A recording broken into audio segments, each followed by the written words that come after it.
So what you want to start thinking about is how you're going to collect and organize all your video files, your photo files, your audio files like your music, and how you're going to start importing them into Adobe Rush. Now, one of the things that we get asked all the time is how can you get your files from your phone to the desktop version on your computer?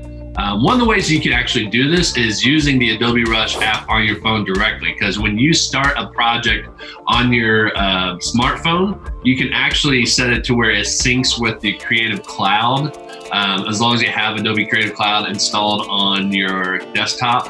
And once you start the project in your smartphone, then as long as you use the same account on your desktop version, then it actually syncs up and you can be able to just jump right in there and start editing on your desktop. The second way you can get files from your phone to your desktop is using a cloud service. Adobe offers what's called Creative Cloud Suite, where you can use your cloud service to be able to sync files from any device that you use, as long as you have license to it. You can also use Google Drive or Box or anything like that, where you can upload your files from your phone into the app, and then you can go onto your desktop and go to the web browser and download it straight from there. So that's another way that you can get your files from your phone to your desktop.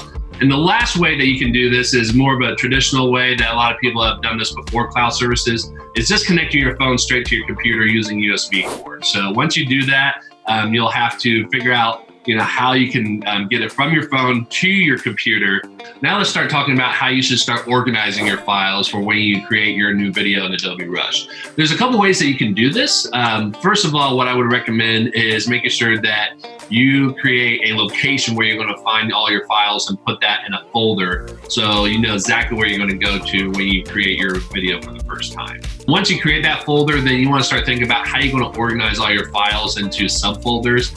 And one way that you can do this is that you can organize everything by file type. So you can have all your videos in one folder, all your photos in one folder, all your music and audio in one folder. And then that can make it easier for you to think about, okay, I'm going to grab a video for this part of the video, then we're going to grab a photo for this part of the video. And it'll make the process a little bit quicker that way by streamlining that. Another way that you can organize your files is thinking about how your video is going to appear chronologically. So let's say you're doing an interview of someone named Mr. Lee, for example. And you know that your video is going to have an introduction, it's going to have a background, it's going to have meeting Mr. Lee, and then an outro for your video. You can create folders for those sections and then put all your assets in there. So even if it's, for the intro, you're going to have photos, videos, and music, you can dump all of those files that's going to be used in that section into that folder, and then that can make the process seem a little bit quicker as well too, because then you have it organized by section as opposed to video files or audio files or photo files. So it kind of depends on what makes a lot of sense to you, but I would say if you have a vision on how your video is going to be structured already, you probably want to use that format.